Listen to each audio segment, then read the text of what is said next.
Le tribunal criminel.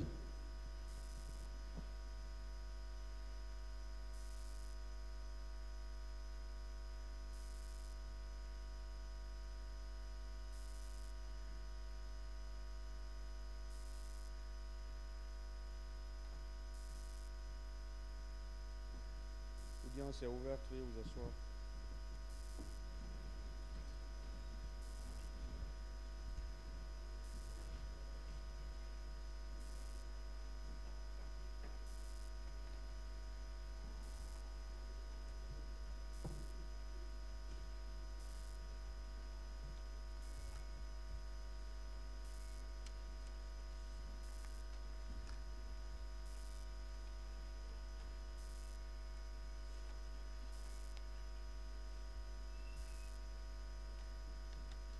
Ministère public contre M. C.C. Raphaël Ava, M. Alpha Madou Baldé, M. Marcel Guilavogui, M. Claude Pivi, M. Moussa Kiegoro Kamara, M. Ibrahim Kamaradi Kalonzo, venez. M. Aboubakar Gakitedi Toumba, M. Blaise Goumou, M. Moussa Dadis Kamara, M. Mamadou Aliou Keita, M. Abdoulaye Chérif Diaby, M. Paul Mansa Guilavogui, le Parti civil, M. Ouribaï Loba et plusieurs autres, la Fédération internationale des ligues de droits de l'homme, FIDH, l'Organisation guinéenne de défense des droits de l'homme et du citoyen, OGDH, l'Association des parents victimes et amis du 28 septembre 2009, AVIPA.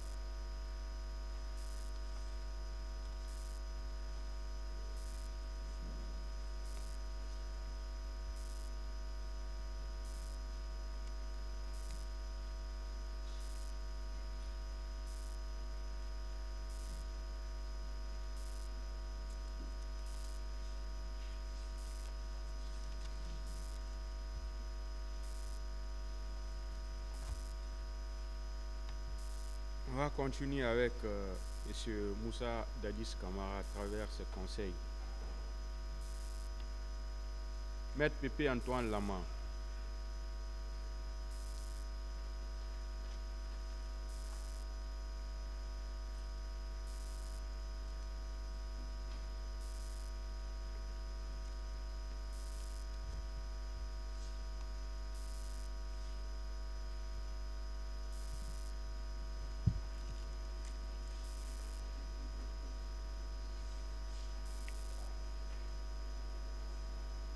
Monsieur le Président,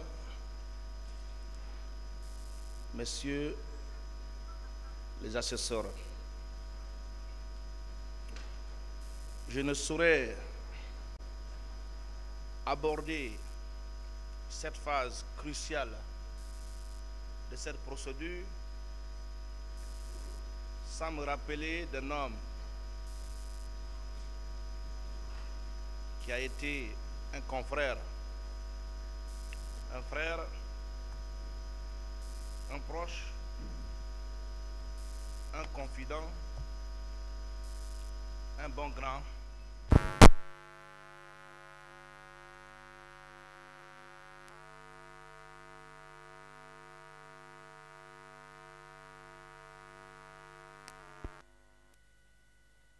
J'étais dans cette procédure avant mon arrivée, qui a défendu un accusé que je ne défends pas dans ce dossier. Je vais citer Maître Aboubakar Silla, qui a été un des avocats du commandant Aboubakar Toumba Diakité, l'homme qui a sacrifié une bonne partie de sa vie au service de la justice, qui était professionnel, confraternel, très proche des jeunes. Je me rappelle encore quand j'étais en Mauritanie pour participer à la 6e édition du concours international de plaidoirie pour les droits de l'homme. Mon grand frère me disait, mon petit frère, apporte-nous le sésame. Et le sésame fut apporté. Et le grand frère me rechercha, me trouva, et nous avions célébré, n'est-ce pas, cette occasion ensemble. Il m'a offert un boubou que je garde jalousement et que je porte à des moments très difficiles pour me rappeler de lui. Qui trouve dans mes propos, dans mon exhorte, l'expression d'une grande salutation et que le Dieu le Tout-Puissant le reçoive dans son paradis éternel. Monsieur le Président, honorables assesseurs, je vais commencer également en rendant un vibrant hommage à celui qui, aux premières heures de mon admission au certificat d'aptitude à la profession d'avocat, m'a tout de suite reçu dans son cabinet, me former, m'entretenir, m'encadrer, l'homme avec qui j'ai partagé 12 ans de collaboration avant de demander la permission, n'est-ce pas, de m'installer. Je veux nommer Maître Almami Traoré, mon maître de stage, mon formateur, cet homme doué d'une sagesse inégalable, d'une générosité sans limite. Maître Almami m'a tout donné dans cette profession. J'aurais commis un grand péché en ne le rappelant pas, n'est-ce pas, ne le rappelant pas dans ce prétoire. C'est le lieu, encore une fois, de lui dire merci et grand merci.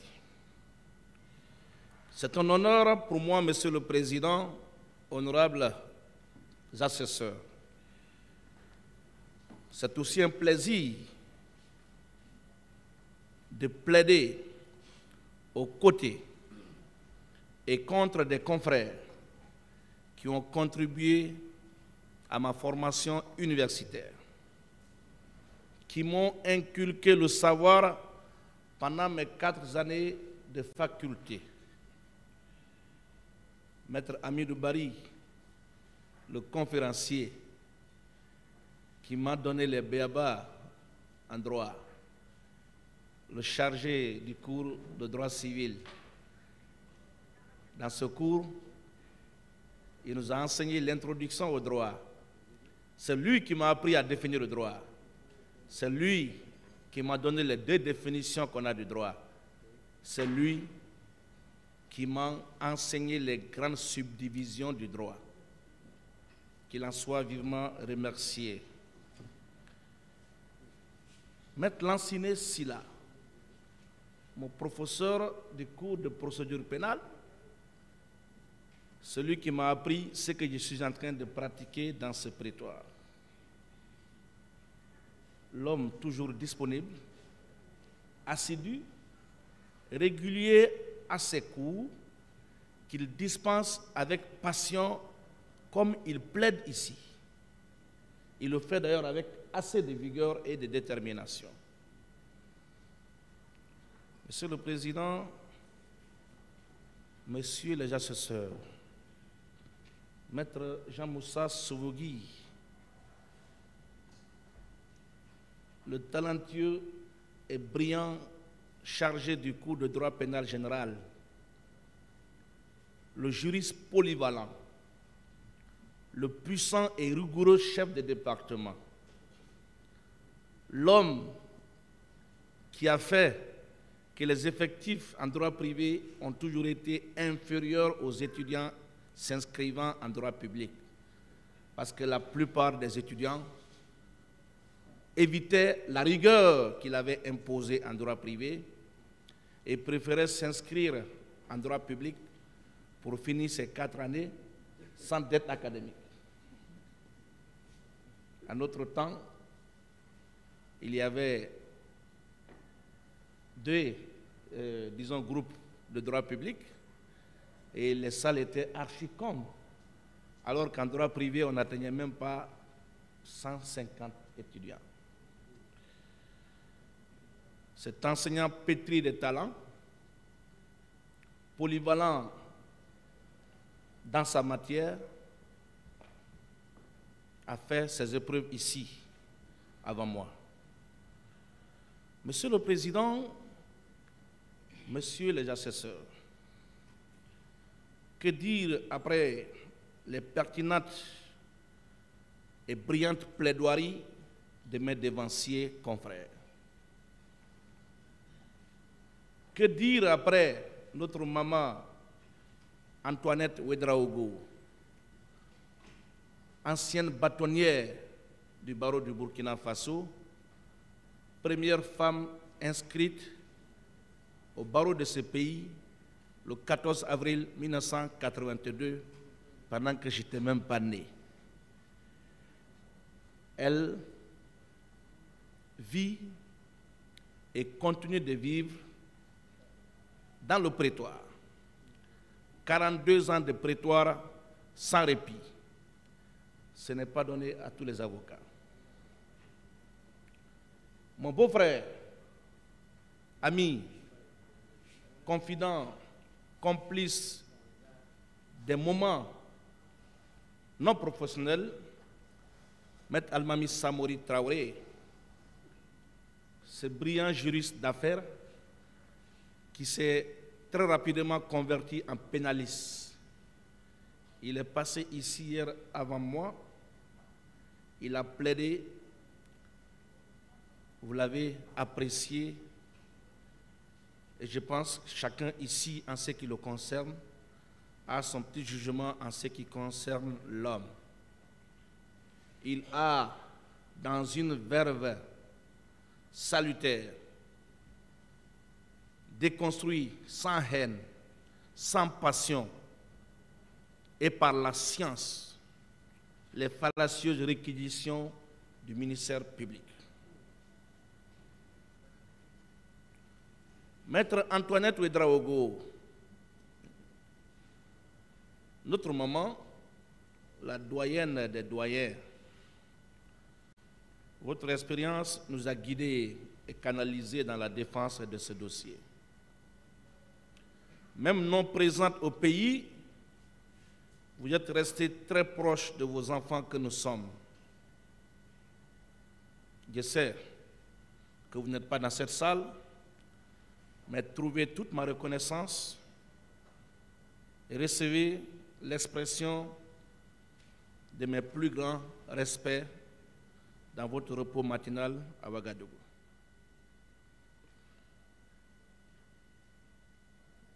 Monsieur le Président, je vais revenir sur un bâtonnier qui n'est pas dans cette salle, qui est dans le même pool d'avocats que nous. Je veux parler du bâtonnier Dina Sampil, l'homme cultivé, doué d'une éloquence enviable, le sage, le seul avocat que je n'ai jamais vu furieux, toujours insensible aux attaques, prêt à tolérer même les pires manquements à son égard. Il n'est pas là dans cette salle parce que, indépendamment de sa volonté, il a été invité à rejoindre la Mecque, où il accomplit de nos jours le pèlerinage. Maître Dina Sampil est celui-là qui nous a fait prêter serment le 30 novembre 2012. Nous étions à l'époque 53 avocats stagiaires. Je le dis sous le contrôle de Maître Haribo qui me fait face. Ce monument de l'art oratoire, très cultivé, ne plaidera pas dans ce dossier en première instance. Dommage qu'il ne soit pas là pour plaider en raison de ce que je viens d'expliquer. nous avons raté une autre occasion d'apprendre à nouveau auprès de cette sommité. J'ai toujours appris toutes les fois qu'il a pris la parole pour plaider ou observer. J'ai beaucoup appris de ce confrère. Je me rappelle encore en 2009, quand il était en train d'assurer la défense de M.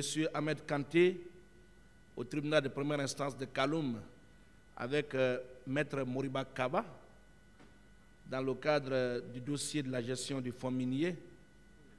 Il m'a inspiré. Je venais fraîchement de sortir de la fac. Il m'a beaucoup inspiré. Et de par son art, il m'a davantage encouragé à travailler plus pour rejoindre cette corporation. Monsieur le Président, à un moment donné, j'ai été tenté de dire à M. Samori et à notre maman Nathalie Ouedraogo que ça suffit. Ça suffit parce que le ministère public a compris la leçon. Ça suffit parce que le ministère public a compris qu'il s'est trompé à travers le regard, l'attention soutenue, spécialement du procureur Al-Gassimou, qui m'a semblé hier comme un étudiant très accroché aux lèvres d'un professeur auprès de qui il était en train d'apprendre des nouvelles notions du droit ou des nouvelles techniques de raisonnement en matière judiciaire. Tellement les aveux de la capitulation et les gestes d'approbation de leur démonstration scientifique étaient perceptibles dans les regards des trois voisins qui nous font face. Le ministère public est désormais à terre dans l'attente de tirer désespérément des recettes de ce qui pourrait résulter des guéguerres de la défense divisée. J'espère l'union de la défense retrouvée suite à la demande de requalification va demeurer jusqu'à la fin de cette procédure pour que le ministère public finisse par reconnaître ses erreurs et requérir l'acquittement du capitaine Moussa Dadis Camara. Messieurs les représentants du ministère public, il n'est jamais trop tard pour bien faire. Vous avez le temps de vous rattraper. Vous avez le temps de vous racheter auprès de la société guinéenne que vous avez trahi dans ce prétoire. Maître Paul Yomba Kourma, je n'ai souvent pas été d'accord avec lui dans ce prétoire, spécialement dans le cadre du traitement de ce dossier. On n'a jamais conjugué les mêmes verbes. Mais en dehors de ce prétoire, nous avions partagé beaucoup de choses ensemble. Je le fréquente régulièrement, malgré nos divergences. Il est demeuré très proche de moi dans la confraternité, dans la fraternité, ici comme ailleurs. Je l'appelle d'ailleurs affectueusement mon beau. Mais au-delà,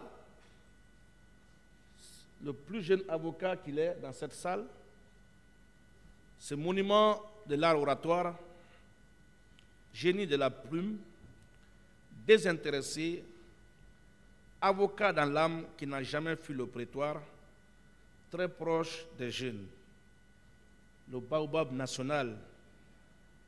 Je vous remercie et je vous souhaite santé de fer et longue vie. Mon cher ami Paul Yomba Kourma de la 19e promotion, je me permets de vous appeler ainsi et vous saurez de quoi je parle, cher maître. Je vous parle en lieu et place de votre ami et condisciple,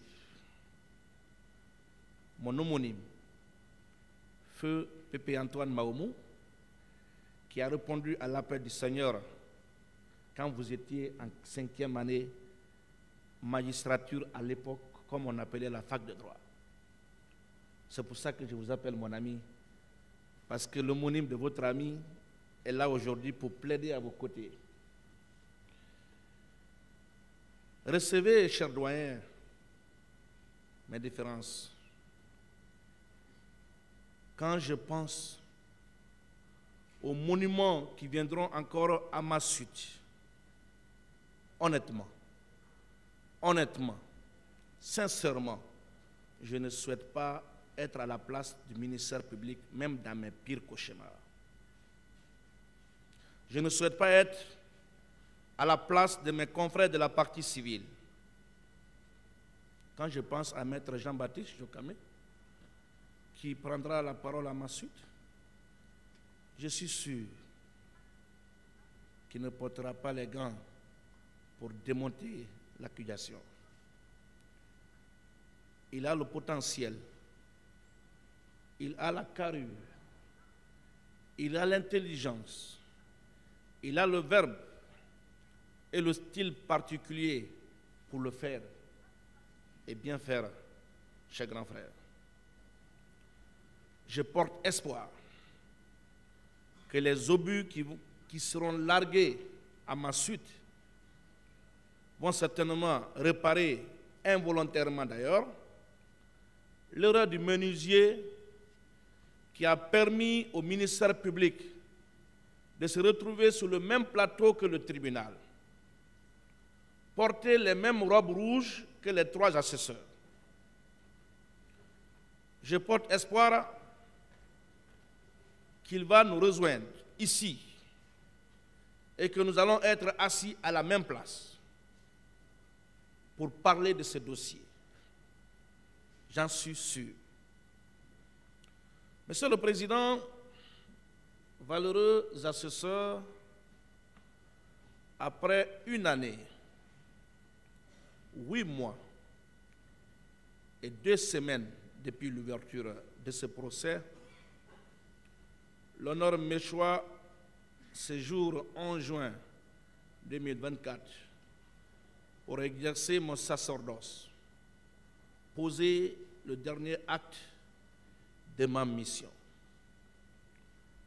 En prenant la parole pour plaider la cause du président Moussa Dadis Camara, ce grand patriote, digne, méritant, je ne peux m'empêcher de renouveler la compassion de l'homme que nous défendons à l'endroit des victimes et parents des victimes des événements du 28 septembre 2009.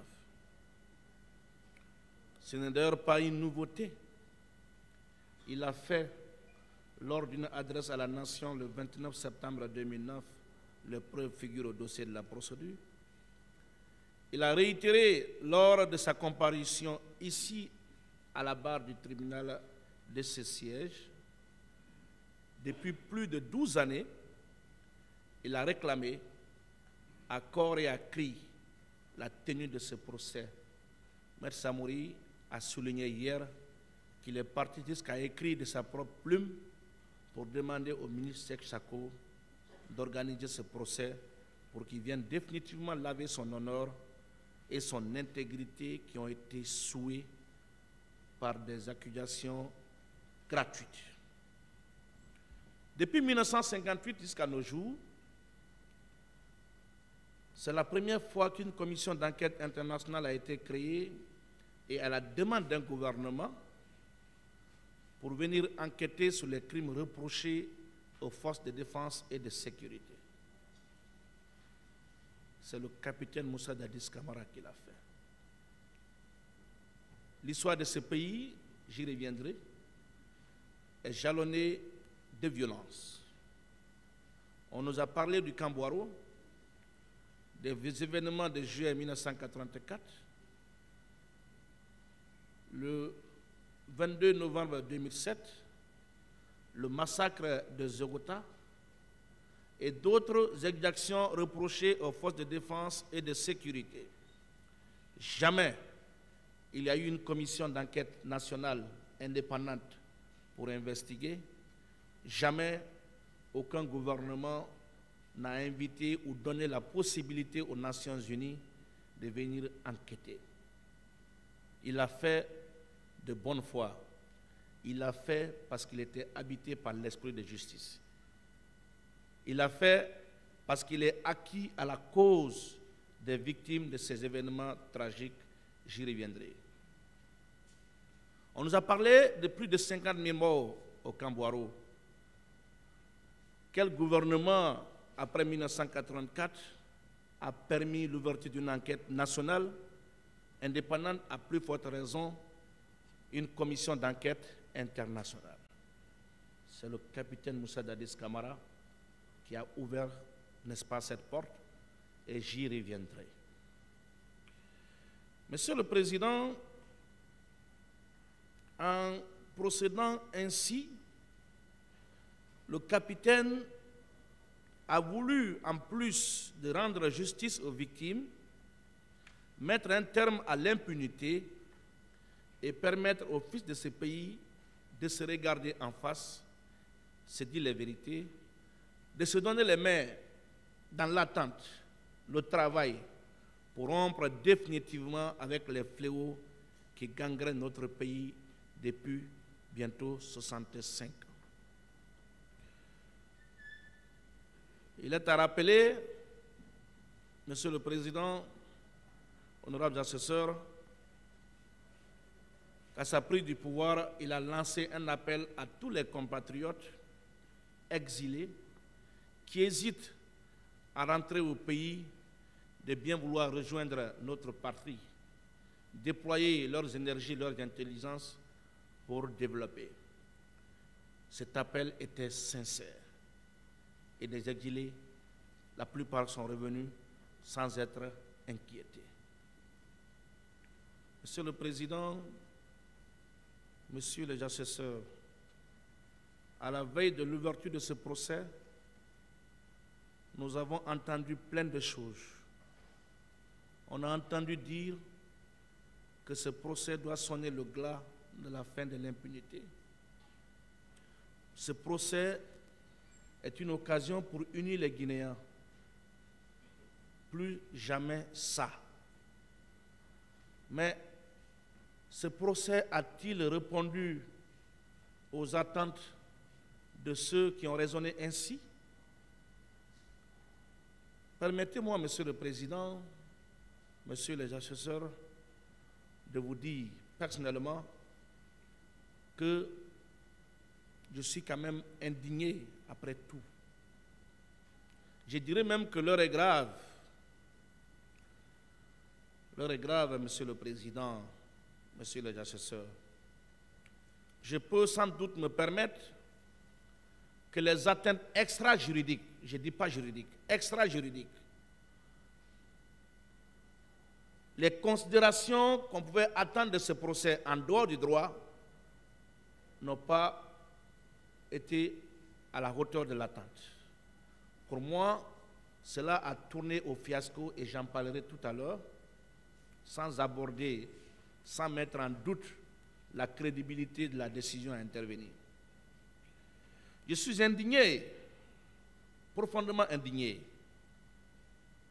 Le 28 septembre 1958, date historique marquant le célèbre non à la communauté avec la France du général Charles de Gaulle, a été souillé. Ce jour 28 septembre 2009, décrété exceptionnellement, chômé, férié et payé, pour rappeler la mémoire de nos pères fondateurs, n'a pas plu à certains. Cette date de fierté nationale, dont des Guinéens se sont glorifiés pendant des lustres, a été polluée par des compatriotes qui n'avaient pour seul but de falsifier notre belle histoire et obtenir à tout prix et par tous les moyens le départ du capitaine Moussa Dadis Camara du pouvoir. Ils l'ont fait pour avoir le pouvoir à tout prix. Et ils l'ont eu. Ils l'ont eu, ils en ont usé et abusé jusqu'au 5 septembre 2021. ce grand homme d'Afrique et du monde, dont le seul crime se résume en sa volonté de conquérir la souveraineté politique, économique de notre chère patrie et de lutter contre les narcotrafiquants qui avaient fait de la Guinée une plaque tournante du trafic international de la drogue, d'une part, et dans sa détermination de créer les conditions de la tenue des élections libres, transparentes, auxquelles il n'a jamais décidé de compétir, d'autre part, n'est que victime de son honnêteté, de sa franchise, de son patriotisme très passionné.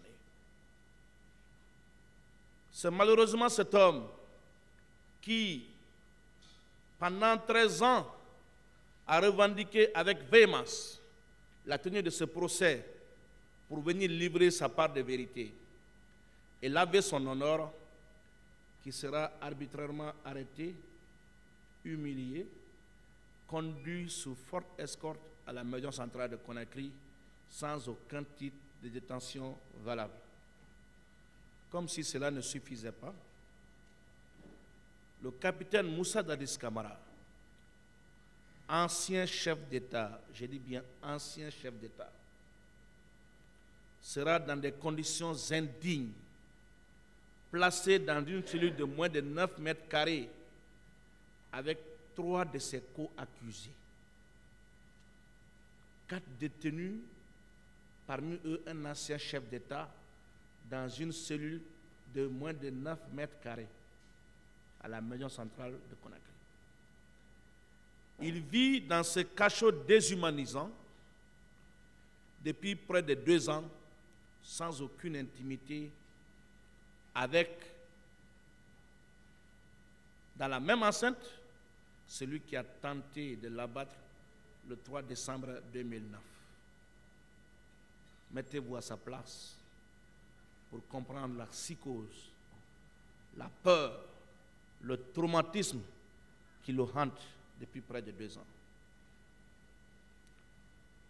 Son sort, malheureusement, n'affecte personne et est loin de préoccuper à ce jour les autorités.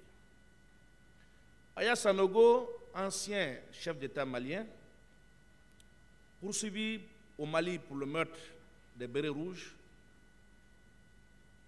était assigné à résidence surveillée dans une villa située à 140 km du sud de Bamako. Parce qu'eux, au moins, ils savent ce que c'est qu'un chef d'État. On peut ne pas aimer un chef d'État. Un chef d'État, d'ailleurs, ne peut pas être aimé par tout le monde. Dieu n'est pas aimé par tout le monde. Ce n'est pas un chef d'État qui va être aimé par tout le monde. Mais le fait pour lui d'avoir présidé aux commandes de ce pays pendant moins d'1 année, il avait quand même le droit de mériter de toute la considération digne de son rang, sans préjudice de la procédure qu'on est en train de juger. J'ai pu tout pardonner aux hommes, excepté l'injustice, l'ingratitude et l'inhumanité, disait Denis Diderot. Le président Moussa Dadis a la tolérance dans son sang. Je sais qu'il a déjà pardonné toutes ces humiliations qu'il a essuyées même à la barre de ce tribunal. Et ce qui a prévalu à sa comparution à la barre de ce tribunal. Mais je ne pense pas qu'il soit prêt à tolérer l'injustice dans ce prétoire. Dommage pour notre pays, pays de la désacralisation des hautes fonctions étatiques. Maître Sidiki Berete l'a dit ici, Dieu n'aime pas ça. Monsieur le Président, Monsieur les assesseurs, ce procès est injuste. ce procès est discriminatoire. Au terme d'une instruction bâclée, hypocrite et orientée, le capitaine Moussa Dadis Camara et des innocentes personnes réputées proches de lui ont été sélectionnés dans des conditions déplorables pour être renvoyés devant ce tribunal, et d'autres croupissent aujourd'hui et attendent d'être renvoyés également devant le tribunal. Au terme d'un réquisitoire saccadé, incongru, discriminatoire, nourri de contre-vérités basses, le ministère public, au bout d'un raisonnement partisan très léger, désarticulé, a requis des peines lourdes contre le président Moussa Dadis Camara. Monsieur le Président, je peux dire, sans me tromper, que le ministère public a manqué au rendez-vous de l'histoire. Il a déçu la société au nom duquel il a reçu mandat d'agir dans cette procédure. La condamnation à perpétuité requise par le ministère public a fait jaser dans la cité et même en dehors de ce pays. L'erreur du menuisier qui lui confère le privilège d'être assis sur le même plateau que le tribunal et de porter les mêmes robes rouges que vous et vos deux assesseurs a potentiellement contribué à amener certains citoyens à prendre pour acquis ces réquisitions incohérentes, impertinentes et vides de la matière juridique. Comment pouvez-vous, dans un procès aussi médiatisé, requérir les mêmes infractions contre les accusés, souligner l'absence de circonstances atténuantes pour tous les accusés et proposer des peines différentes? Quelle injustice! De qui on se moque dans ce prétoire? Le parquet se moque du tribunal. Il se moque de nous. Il se moque du peuple de Guinée. Lors des interventions de ceux qui nous font face, je me suis par moments interrogé sur la question de savoir si nous sommes réellement dans le même dossier, si nous avons suivi les mêmes débats, si nous avons affaire avec les mêmes accusés, tellement que je ne me retrouvais pas dans les discours de ceux qui nous font face, que ce soit nos trois voisins et les confrères de l'autre côté. Tellement les contre-vérités étaient grotesques. Mais ce qu'ils oublient, c'est que nous sommes à un stade où la force des mots, où la manie de la langue de Molière ne suffisent plus pour établir un fait en l'absence de preuves. Monsieur le Président, c'est d'ailleurs le lieu de louer la bonne foi de certains confrères de la partie civile qui ont clairement reconnu cette évidence en reconnaissant dans ce dossier l'absence de preuves. Ils se sont déversés dans des déductions, dans des suppositions. J'y reviendrai. Monsieur le Président, Messieurs les assesseurs, à l'entame de ce procès, on nous a dit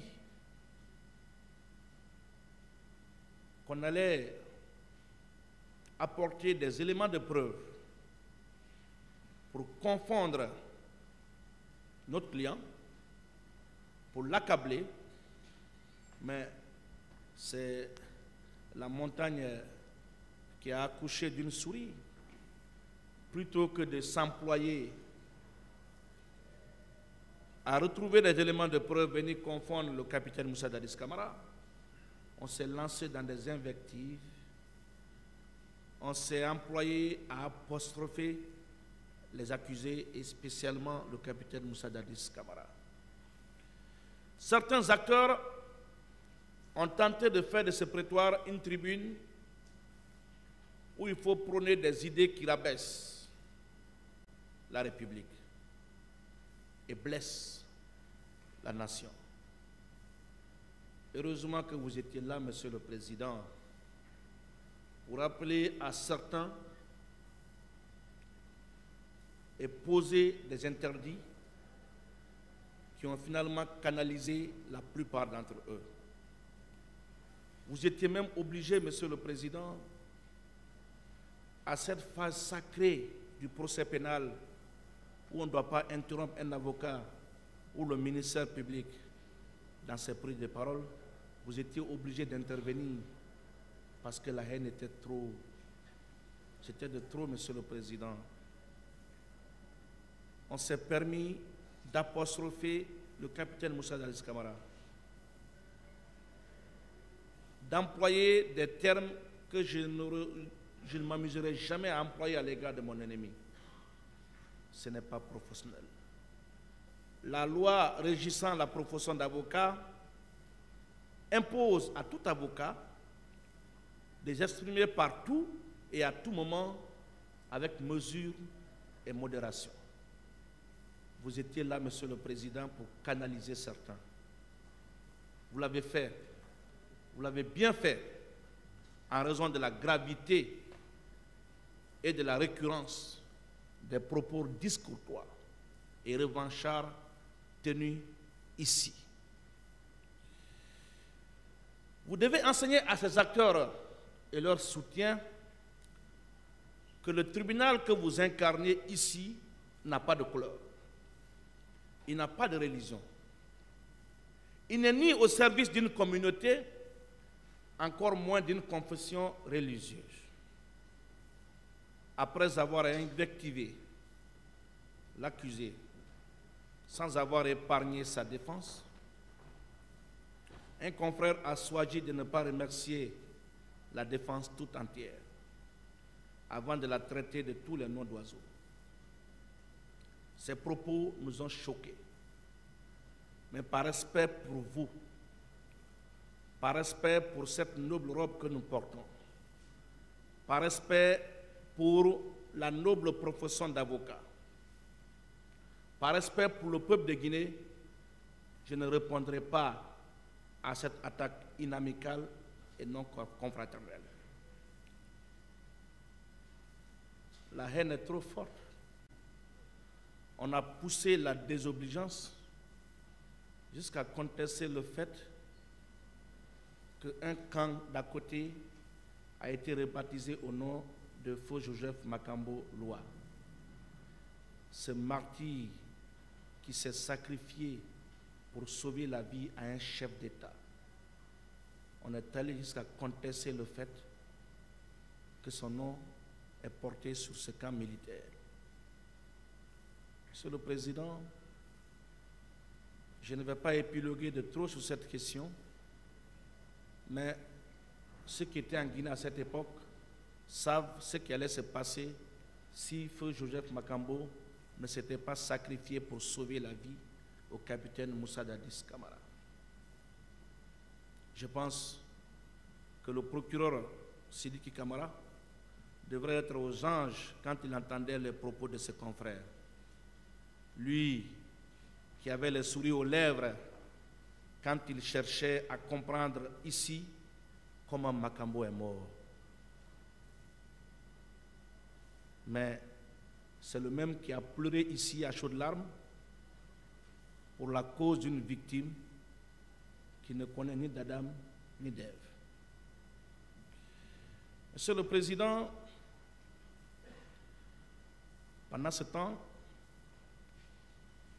la famille de Feu Joseph Makambo, qui continue de vivre dans la douleur la disparition tragique de l'homme qui a été découpé en morceaux le 3 décembre 2009, qui jusqu'à présent ne sait pas, en tout cas, par une décision de justice, l'auteur de cette atrocité vient à nouveau d'être poignardé par des propos aussi haineux.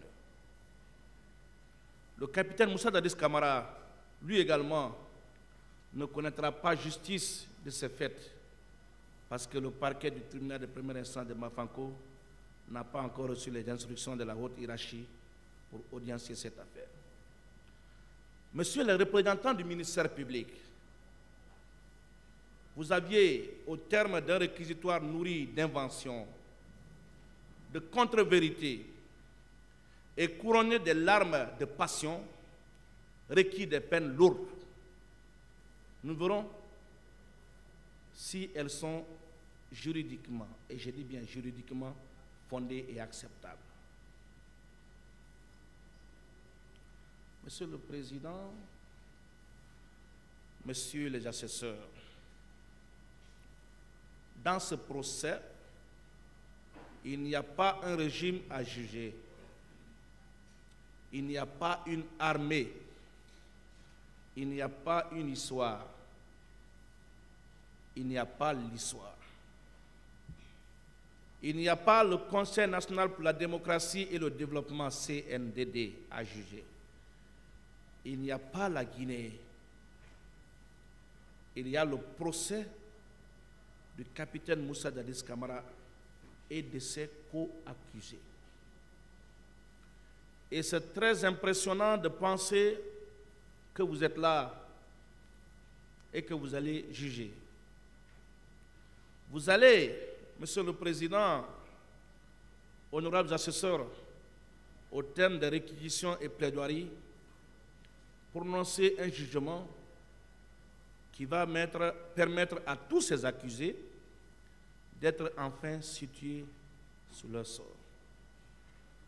Vous allez, au nom du peuple de Guinée, laver définitivement l'honneur et la considération du capitaine Moussa Dadis Camara, qui depuis plus d'une décennie est injustement diabolisé par des accusations fallacieuses dissillées dans la presse sans aucun fondement probant. Monsieur le Président, Messieurs les assesseurs, vous n'êtes pas le tribunal des forces vives d'alors contre le président Moussa Dadis Camara. Vous n'êtes pas le tribunal de M. Amadou Ouri Ba, connu sous le nom de Baouri, ni de Lonseni Fall, ni de Ben Youssouf Keita et tant d'autres,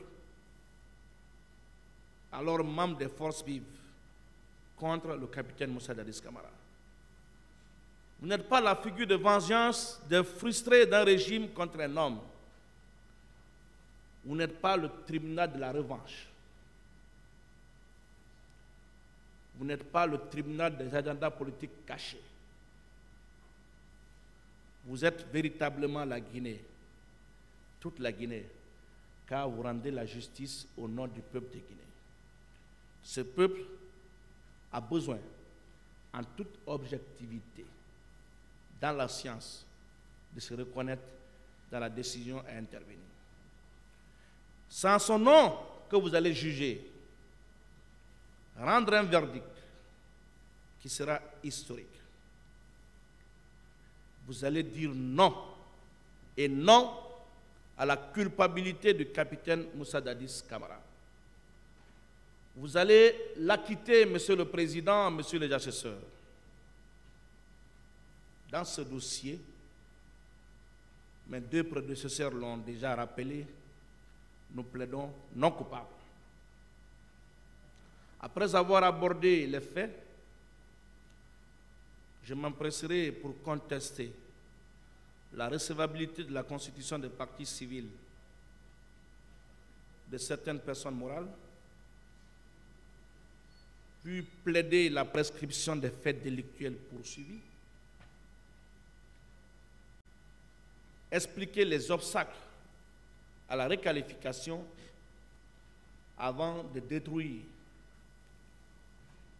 détruire à nouveau, enterrer définitivement les accusations gratuites portées contre le capitaine Moussa Dadis Camara.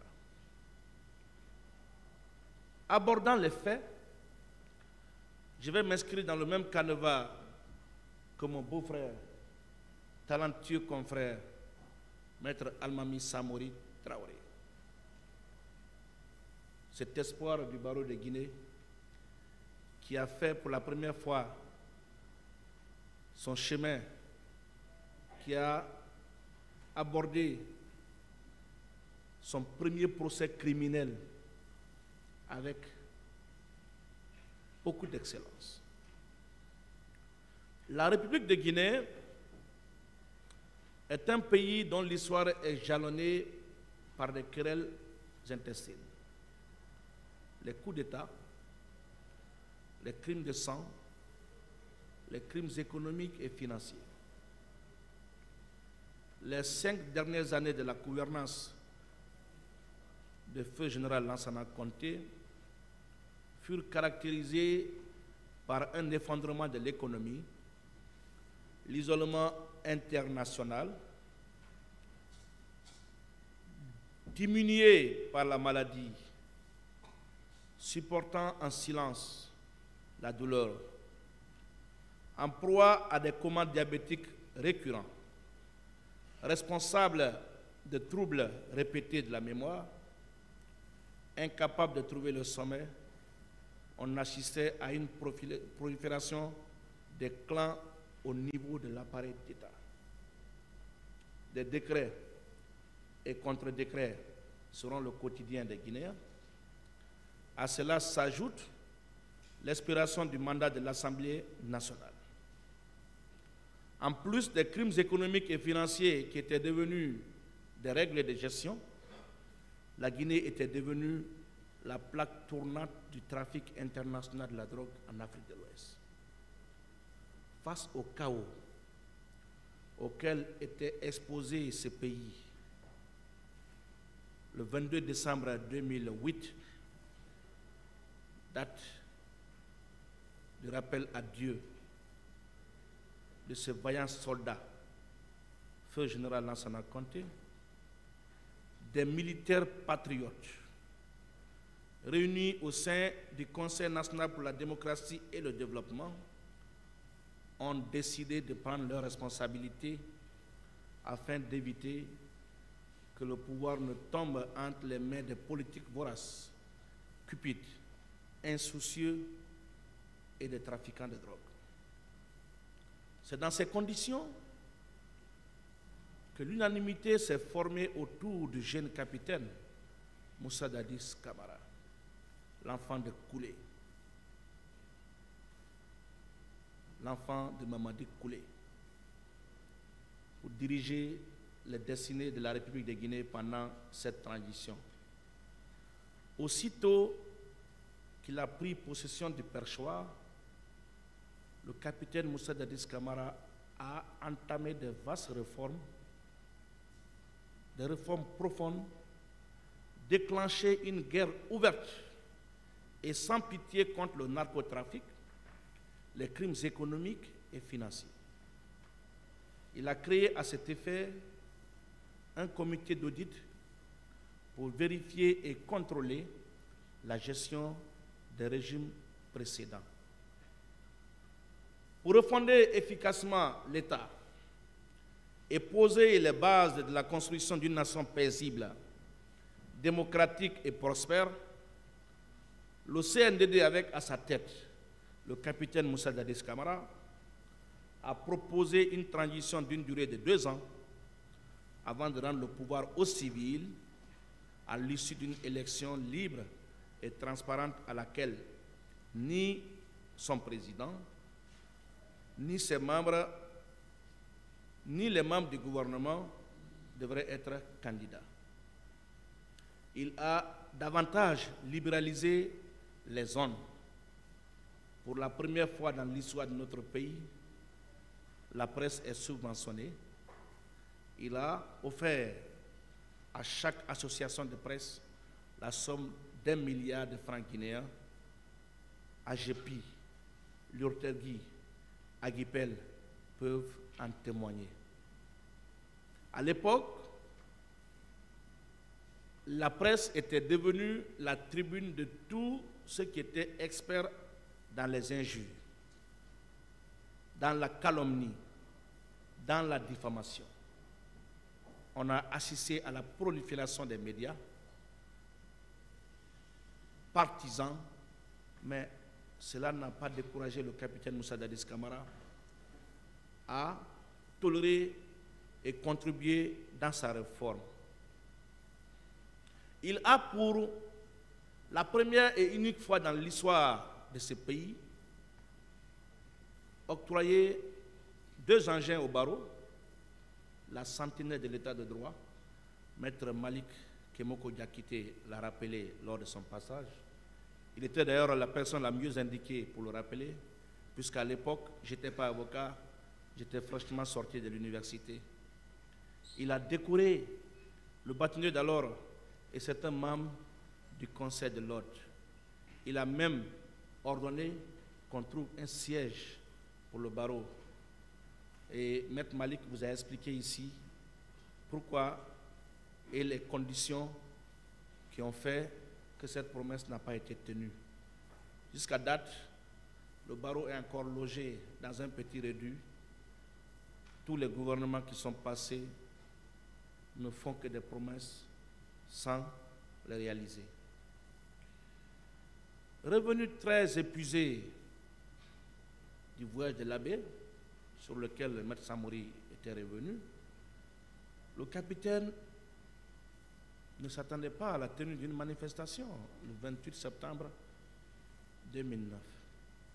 Il fut rappelé tardivement et en fin de compte, par le canal du téléphone du ministre Tibou Camara, il a sagement, gentiment décidé de converger avec les leaders des forces vives, non pas pour interdire la manifestation qui était déjà interdite par les autorités compétentes, mais pour au moins reporter et délocaliser la dite manifestation.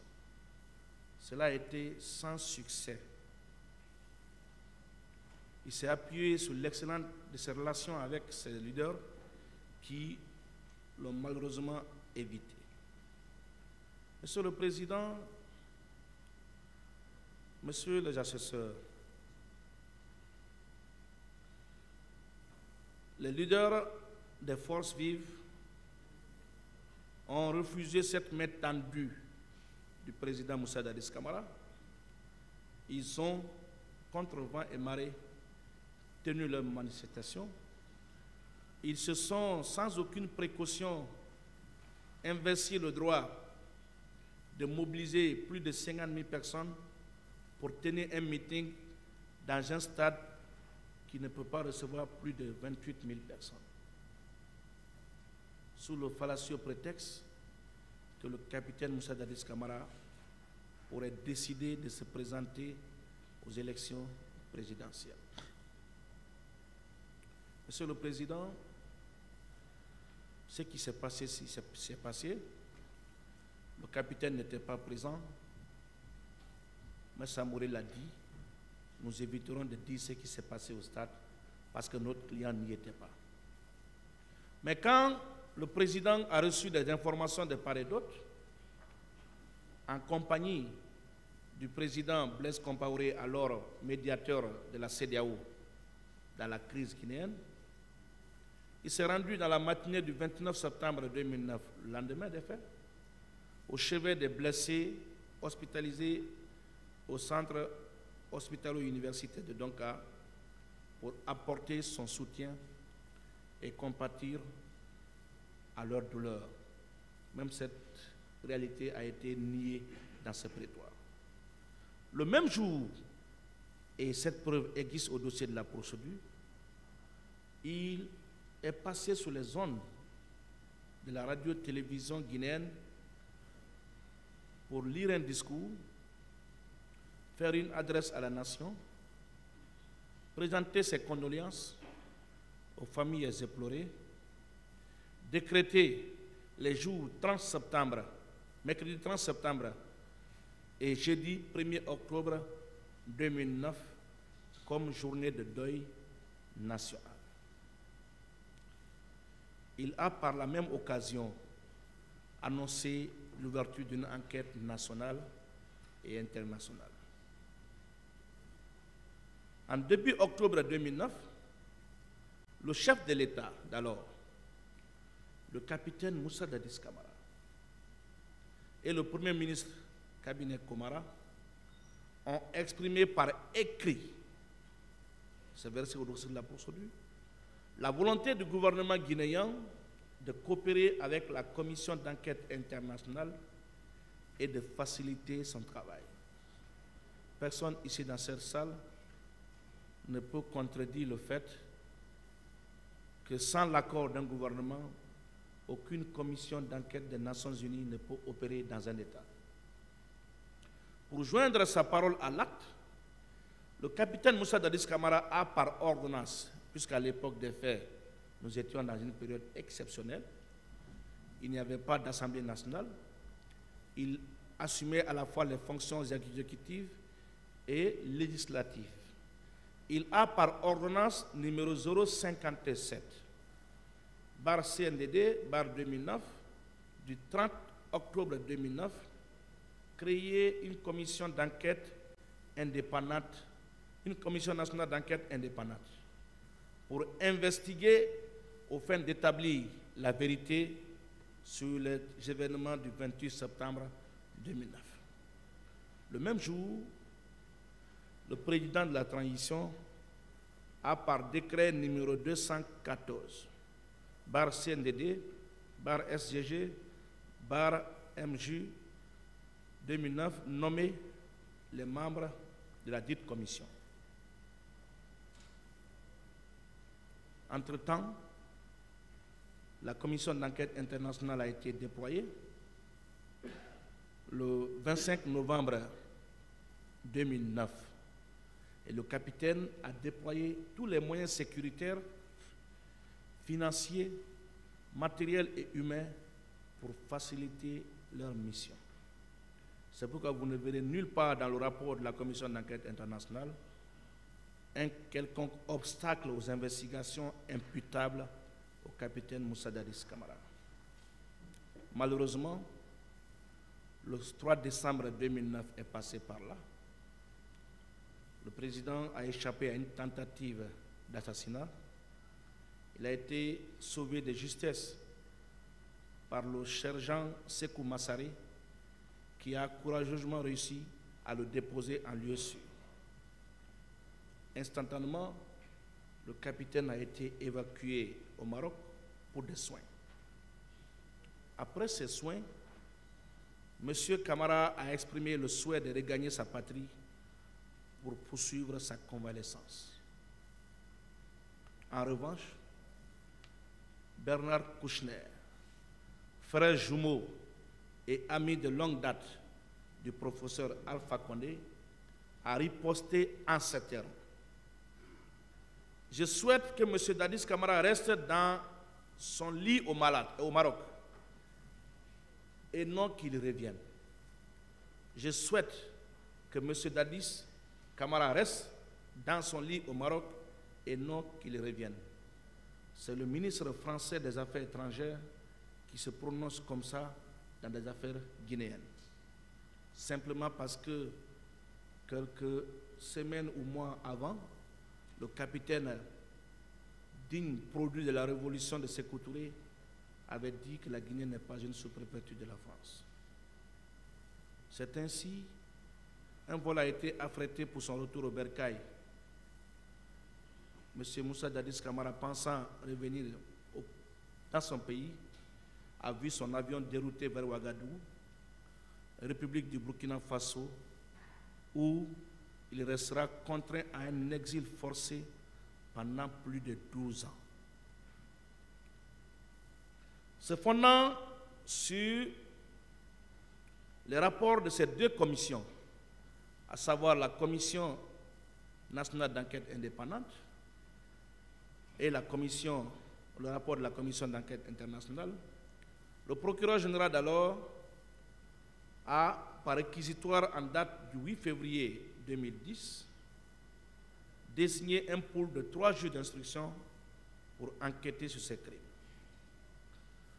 Par réquisitoire supplétif du 25 juin 2015, le procureur de la République près le tribunal de première instance de Dixine a sollicité qu'il soit informé des chefs de responsabilité de commandement, des supérieurs hiérarchiques et des chefs militaires conformément à l'article 28 du statut de Rome.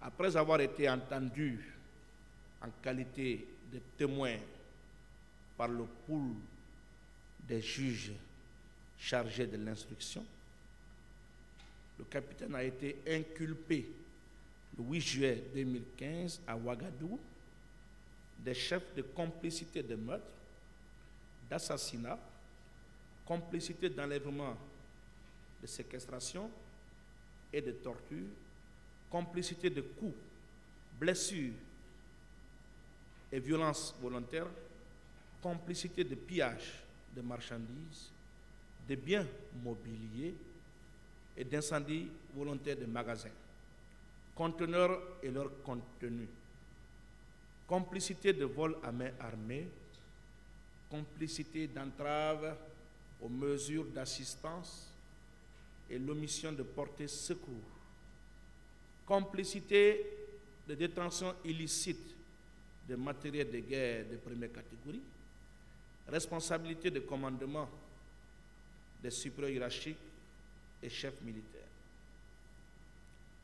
Depuis son exil forcé, le capitaine Moussa Dadis Camara n'a cessé de clamer son innocence et demander à regagner sa patrie pour se mettre à la disposition de la justice de son pays. Le 26 août 2015, autant pour moi, le capitaine Moussa Dadis Camara a tenté en vain de regagner Conakry, puisque son avion n'a pu atterrir à Conakry. L'avion a atterri en Côte d'Ivoire. L'avion n'a pas pu atterrir autant pour moi en Côte d'Ivoire. L'avion a été dérouté vers Boulgana, Accra. Et ce jour, il était d'ailleurs en compagnie de maître Jean-Baptiste Saba. Dieu seul sait la catastrophe qu'ils ont frôlée quand l'avion a été contraint, n'est-ce pas, de retourner à Ouagadougou après un atterrissage forcé à Accra. Monsieur le Président, par réquisition définitive en date du 11 décembre 2017, le ministère public a sollicité, et je me permets de rappeler, par réquisitoire en date du 11 décembre 2017, le ministère public, le même ministère public, a sollicité la requalification des faits de responsabilité de commandement des supérieurs hiérarchiques et des chefs militaires en complicité de droit commun. C'est bien de rappeler. Des crimes reprochés au capitaine Moussa Dadis Camara. Le pool de l'instruction a fait droit à cette demande. Les 3 juges ont fait ce que le ministère public a demandé. Par ordonnance de requalification, de non-lieu et de renvoi devant le tribunal criminel numéro 007 du 29 décembre 2017, ces 3 magistrats ont requalifié la responsabilité de commandement en complicité des crimes poursuivis.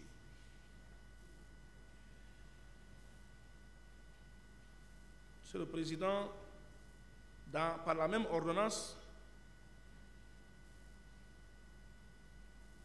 le capitaine Moussa Dadis et 12 de ses co-accusés ont été renvoyés devant le tribunal de ce siège pour être jugés des crimes de droit commun.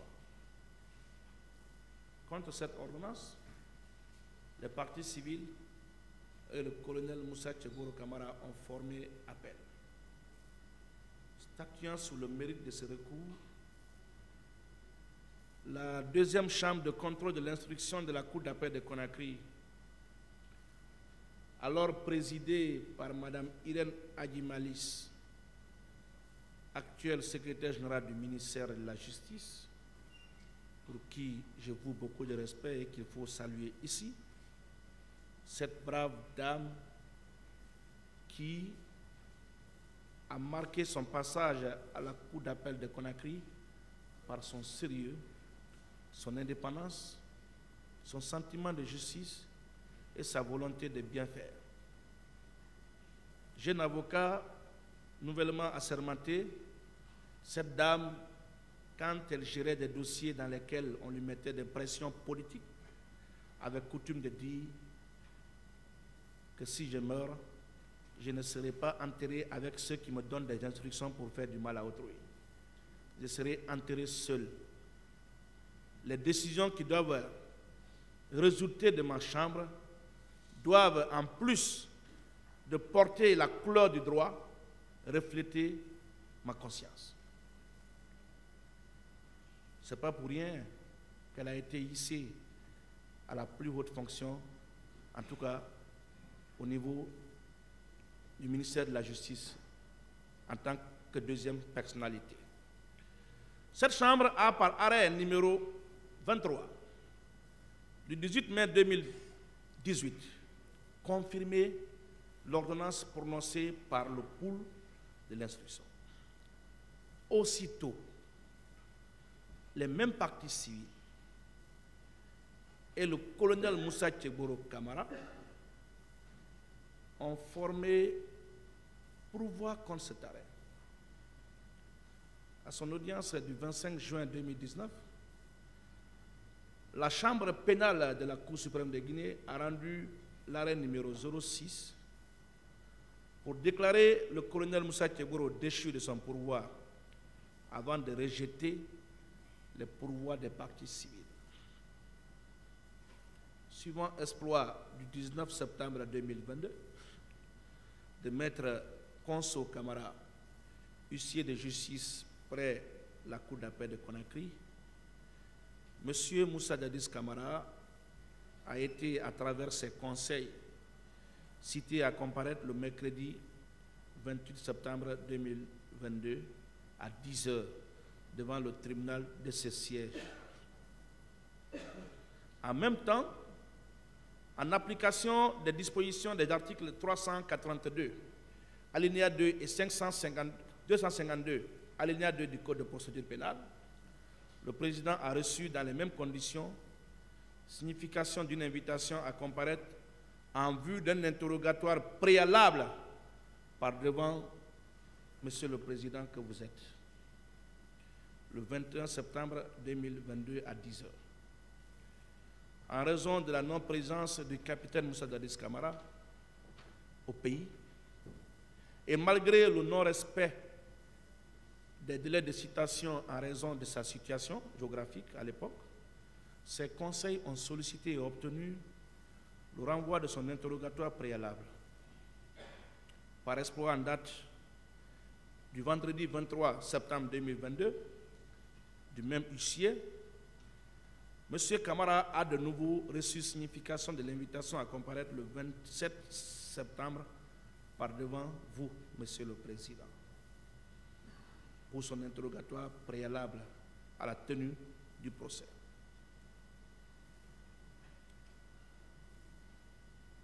M. Moussa Dadis Kamara, de ses propres frais, a payé son billet d'avion sans être contraint pour quitter Ouagadougou, rejoindre Conakry via le Maroc. Nous avions été désagréablement surpris d'être reçus à l'aéroport et cortégés par le directeur national de l'administration pénitentiaire et non pas par les forces de défense et de sécurité qui, en temps normal, doivent sécuriser M. Moussa Dadis Kamara en raison de ce qu'il a été pour ce pays. C'est un ancien chef d'État. Depuis ce jour, j'ai compris la tournure que les choses allaient prendre. le président Moussa Dadis a répondu à l'appel de la justice qu'il a réclamé depuis plus d'une décennie. Je l'ai transporté dans ma voiture jusqu'au tribunal ici, en toute discrétion. Nous avons été reçus par le procureur qui a, par courrier numéro 1067, daté du 23 septembre 2022, ordonné l'arrestation et la détention du capitaine Moussa Dadis Camara et 5 de ses co-accusés. Depuis, il vit dans cette détention arbitraire du fait du parquet jusqu'à nos jours. Monsieur le Président, Monsieur les assesseurs, si nous étions devant la Cour pénale internationale, nous aurions opté pour le no case to answer, ce qui a été employé d'ailleurs par les avocats du président Laurent Gbagbo, qui ont décidé de ne pas plaider parce que l'accusation n'a pu rapporter aucune preuve de ces réquisitions. Mais puisque nous ne sommes pas devant la CPI, contrairement à ce que croit le ministère public et même la partie civile, nous avions décidé quand même de prendre la parole pour anéantir l'accusation et édifier l'opinion sur les tenants et les aboutissants de cette procédure. Cette nébuleuse doit s'effacer. Le peuple a besoin davantage de comprendre que ce qu'a dit le ministère public et les partis civils à l'encontre du président Moussa Dadis Camara vont s'écrouler comme un château de cartes. Parce que, contraire à la vérité, contraire au droit, contre la justice. Monsieur le Président, je vais, à partir de cet instant, aborder le premier point dans la discussion dans cette affaire, lié à l'irrecevabilité de la constitution de partie civile de certaines personnes morales figurant dans cette procédure. Je fonde cette irrecevabilité sur les dispositions de l'article 156 du Code de procédure pénale. Je pense à l'entame de cette procédure, des confrères avaient posé ce problème. Le tribunal, dans sa sagesse, avait jugé inopportun la discussion portant sur la recevabilité de constitution de partie civile. Je pensais que les autres allaient être beaucoup plus malins pour se mettre à jour. Mais hélas. L'article 156 du Code de procédure pénale dispose comme suit. Toute association régulièrement agréée depuis au moins 5 ans, qui par ses statuts se propose de lutter contre les faits ci-après, peut exercer les droits reconnus à la partie civile. 1. Les violences sexuelles, les violences basées sur le genre ou toute autre atteinte volontaire à la vie et à l'intégrité de la personne ou destruction, dégradation. Le racisme ou la discrimination fondée sur l'origine nationale, ethnique, raciale ou religieuse. Toutes les formes de maltraitance de l'enfant. Les crimes de guerre, de génocide, d'agression ou les crimes contre l'humanité. La discrimination des personnes malades, handicapées ou vulnérables. La délinquance routière. Les atteintes faites aux animaux et à l'environnement. La toxicomanie ou le trafic des stupéfiants. Les atteintes aux droits des consommateurs, les faits de détournement des deniers publics, la corruption et infractions assimilées, les atteintes aux droits des travailleurs et des personnes victimes d'accidents de travail qui sont réprimées par les dispositions pertinentes du Code pénal irrelatives peut porter plainte en lieu et place des victimes de ces faits. Toutefois, l'association n'est recevable dans sa plainte que si elle justifie avoir reçu l'accord de la victime ou si celle-ci est un mineur ou un interdit, celui du tuteur ou de son curateur. La partie civile peut se consulter à tout moment depuis la saisine du tribunal. La constitution de partie peut se faire à tout moment depuis la saisine du tribunal. En l'espèce,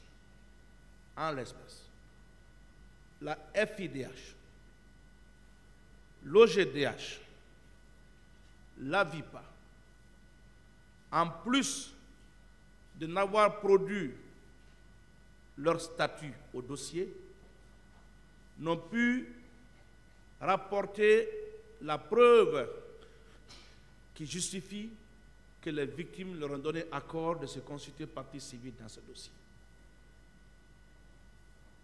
C'est pourquoi nous vous demandons, Monsieur le Président, de bien vouloir les déclarer irrecevables en leur constitution de partie civile.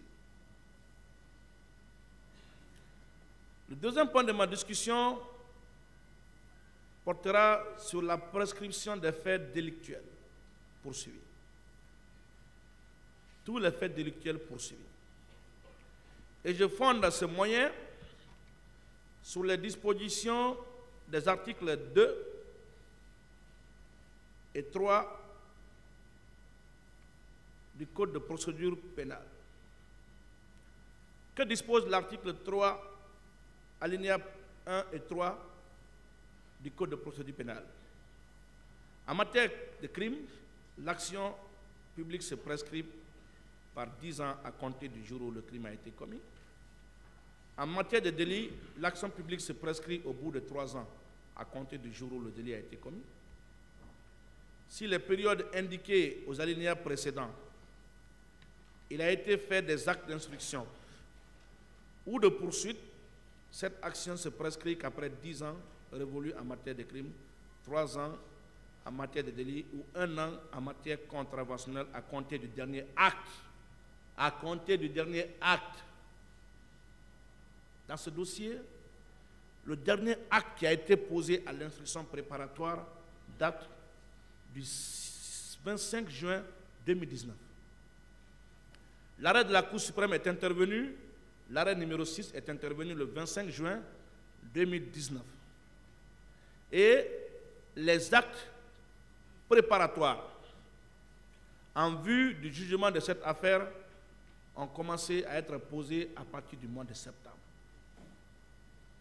De 2019, 2020, 25 juin 2020, 25 juin 2021, 25 juin 2022, les 3 ans font jouer la prescription pour les délits poursuivis. C'est pourquoi, Monsieur le Président, nous vous prions de bien vouloir constater la prescription pour les faits délictuels, tous les faits délictuels poursuivis dans cette affaire. Avant d'aborder l'accusation, je vais sur le troisième point de la discussion, à l'instar de mon beau maître Almami Samori Traoré, qui a presque tout dit et bien dit, de par sa générosité intellectuelle. Il m'a pratiquement laissé aucun morceau à grignoter. Mais la répétition ayant toujours sa vertu pédagogique, je vais quand même me permettre à ma manière de revenir sur les pertinentes démonstrations qu'il a soulignées ici hier et qui ont mis KO le ministère public. Monsieur le Président, Monsieur les assesseurs, honnêtement, très honnêtement, quand j'ai entendu certaines choses ici, venant des voisins d'en face et des confrères de l'autre côté, je me suis à un moment donné posé la question de savoir si nous sommes sortis des mêmes facultés de droit. Si réellement nous avons appris la même discipline juridique. Est-ce que c'est réellement le droit romano-germanique qu'on a tous étudié? Ou alors, est-ce qu'on veut dans ce procès construire un droit pénal à l'image des accusés? Est-ce qu'on veut à tout prix être tailleur? Et là, j'en parlerai dans cette procédure. C'est-à-dire créer la science à l'image des accusés et après faire autrement dans d'autres procédures. Je me suis, à maintes reprises, posé ces questions. Nous avons entendu toutes sortes de démonstrations ascientifiques du droit dans ce dossier. Mon confrère Samori, dans un brillant discours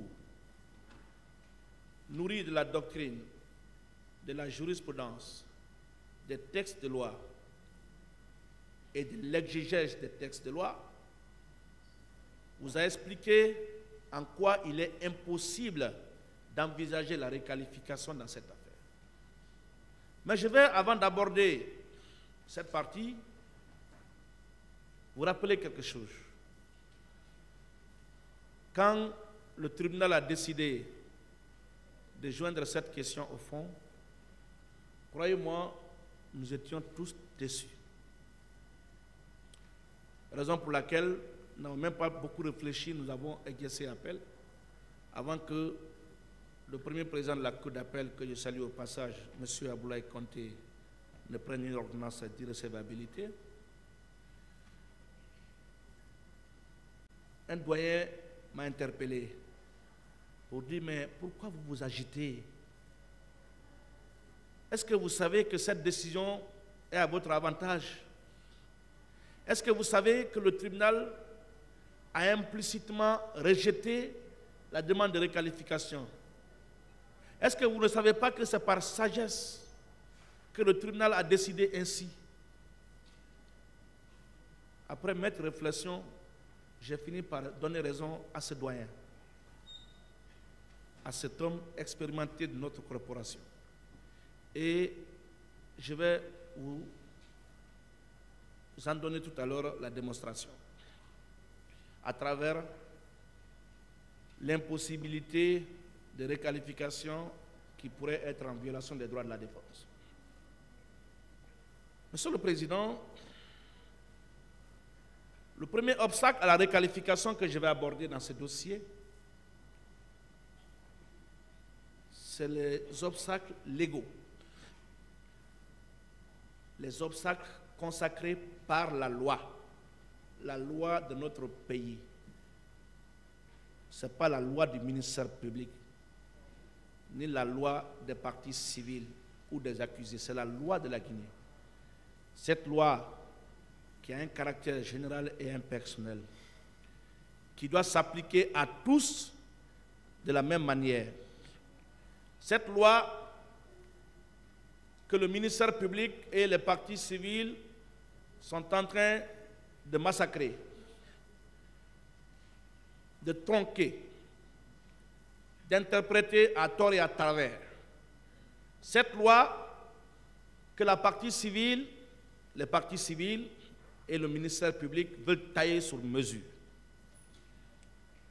Cette loi dit qu'il est impossible, en l'état, dans cette procédure, d'envisager la requalification.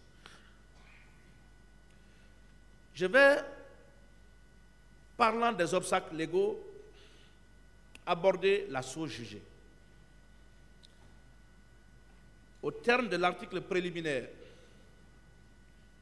alinéa 4 du Code de procédure pénale, qui dit ceci: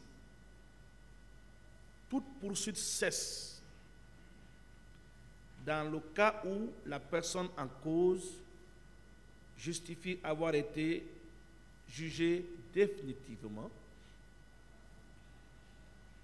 pour les mêmes faits et en cas de condamnation que la peine a été subie ou prescrite.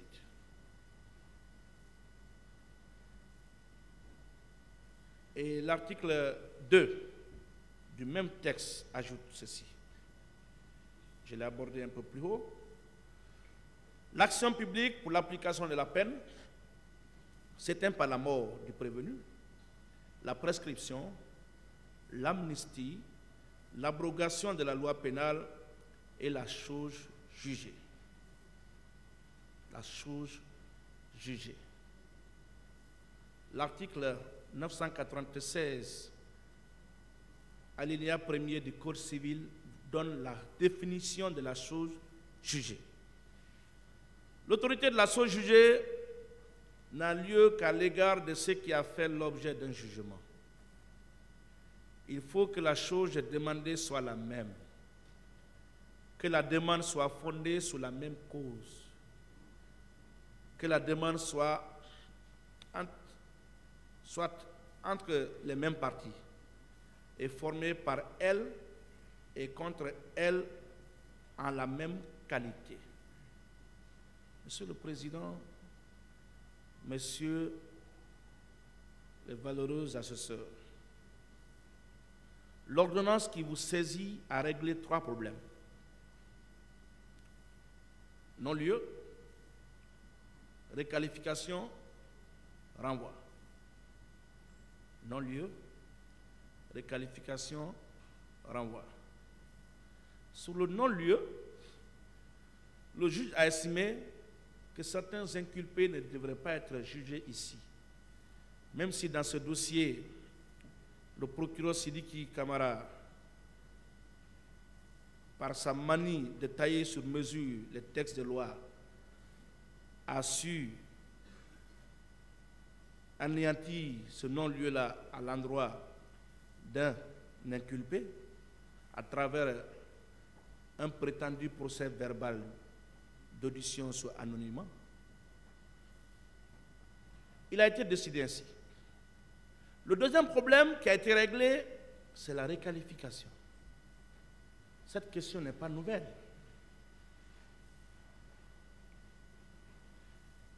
Il est, Monsieur le Président, en l'espèce incongru et même déplacé, parce qu'on ne vous respecte plus dans ce prétoire, de réclamer une requalification qu'on avait sollicitée et auquel on avait renoncé. Il est impossible, Monsieur le Président, puisque le ministère public se moque de nous, de suivre ce chemin. Monsieur le Président, la question de requalification est une question de droit. Ce n'est pas une question de fait, c'est une question de droit. Et je vais tout à l'heure, parlant des jurisprudences citées par le ministère public, en parler, vous dire, Monsieur le Président, honorables assesseurs, que cette demande est tout sauf une demande juridique. Et d'ailleurs, je me permets de dire, comme les prédécesseurs l'ont rappelé, que cette démarche traduit la carence du ministère public de rapporter la preuve des faits reprochés au capitaine Moussa Dadis Camara. C'est un aveu d'impuissance. C'est une capitulation. On est en train de se comporter dans ce dossier comme si on était en train de jouer au Guinée Games, au PMU, bref, au jeu de hasard. Sur le terrain des crimes de droit commun, on n'a pas de preuves. Essayons de jouer ou miser sur la piste des crimes contre l'humanité, de la responsabilité de commandement. Peut-être qu'on verra que ça va marcher. C'est cela la démarche du ministère public. Mais Monsieur le Président, vous allez convenir avec la défense du capitaine Moussa Dadis Camara que l'ordonnance qui vous saisit n'a fait que paraphraser les réquisitions du ministère public. C'est ce ministère public qui avait pris une réquisition supplétive dans laquelle il a sollicité l'inculpation du capitaine Moussa Dadis Camara des faits de responsabilité de commandement des supérieurs hiérarchiques et chefs militaires. C'est le même ministère public qui a renoncé à sa demande. Ce ministère public n'a pas exercé de recours contre l'ordonnance de non-lieu, de requalification et de renvoi, en instance comme en appel. C'est ce ministère public qui revient encore ici après que le débat ait évolué, solliciter un retour en arrière. Je vais, Monsieur le Président, rappeler au dossier, à la page 20 des réquisitions du ministère public, les réquisitions définitives du 11 décembre 2017, rappeler ce que ce ministère public, c'est le même ministère public, même si 100 ans après, on revient sur ce dossier, on parlera du même ministère public. Les hommes passent, mais les institutions vont demeurer. C'est le parquet qui me fait face. Ce parquet qui a dit ceci dans ses réquisitions du 11 décembre 2017. Je cite. Que le dit article n'a-t-il pas expressément créé une corrélation entre la responsabilité de commandement des chefs militaires et autres supérieurs hiérarchiques et les infractions prévues et punies par les articles 192 à 197 du Code pénal, qu'il y a lieu dès lors de souligner. L'article 197 ne saurait utilement recevoir application dans la mesure où l'acte initial du 8 février 2010 a uniquement visé les infractions n'entrant pas dans les considérations législatives des articles 192 à 195 du Code pénal. Que les comportements antisociaux mis à la charge de Moussa Dadis Camara et Aboubakar Toumba Diakité tombent normalement dans les considérations de l'article 19, tombent normalement dans les considérations de l'article 19 du Code qui dispose la complicité est la participation d'un individu en pleine connaissance de cause à un crime ou à un délit dont un autre est l'auteur principal. C'est le parquet qui a parlé comme ça. Ce n'est pas la défense divisée qui a retrouvé son union sacrée.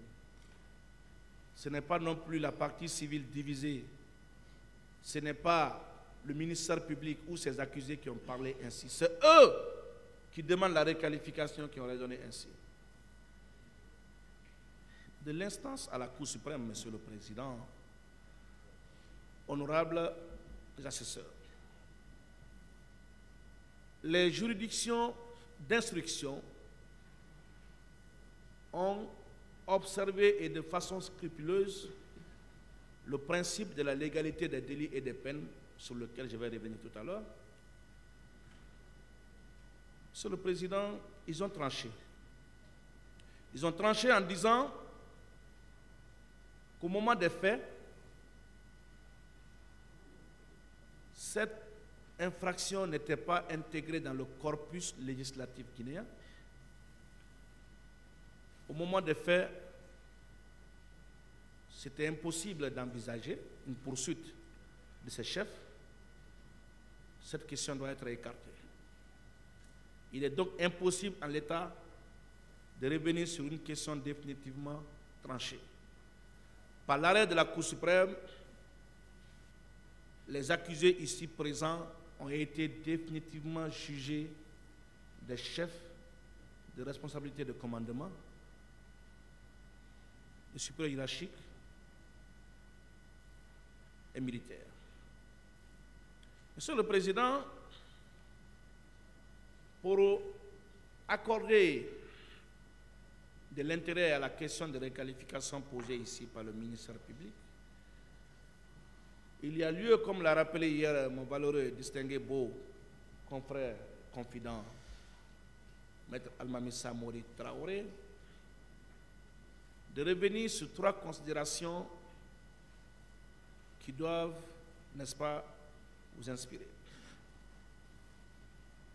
Premièrement,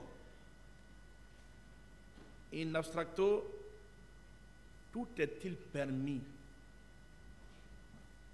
à n'importe quel stade de la procédure lorsqu'il s'agit de certains accusés? Est-ce que parce qu'il s'agit du capitaine Moussa Dadis Camara que le parquet se permet de tout? S'il était en face d'un justiciable ordinaire, est-ce qu'il allait se comporter de la sorte? Évidemment, Monsieur le Président, que la réponse à cette question naturellement négative conduit inéluctablement au rejet de la demande de réqualification. Deuxième chose, in concreto, certains accusés sont-ils ou ont-ils moins de droits que d'autres dans ce dossier? Certains accusés sont-ils plus bénis que les autres?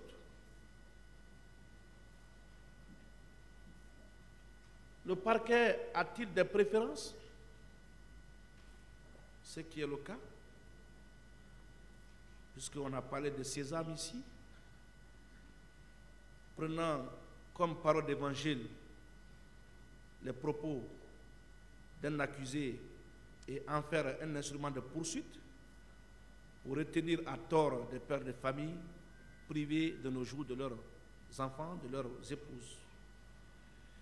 Monsieur le Président, bien encore, ici, vous allez répondre par la négative, puisque le principe essentiel de l'égalité et au surplus du procès équitable détermine le rejet de la demande en application de l'article préliminaire du Code de procédure pénale que nous avons déjà rappelé. Cet article qui a la particularité d'internaliser la plupart des principes directeurs de la tenue du procès pénal. Troisième chose, Monsieur le Président, l'ampleur des faits jugés, les faits soumis à votre appréciation, permettent-elles la déconstruction des principes de droit suivant lesquels, suivant les profils des accusés, autant pour moi, l'ampleur des faits soumis à votre appréciation permet-elle la déconstruction des principes de droit suivant les profils des accusés? Évidemment, la réponse à cette question est aussi négative. On va vous interrompre pour quelques instants, maître. Je vous en prie, Monsieur le Président. Veuillez rejoindre le box.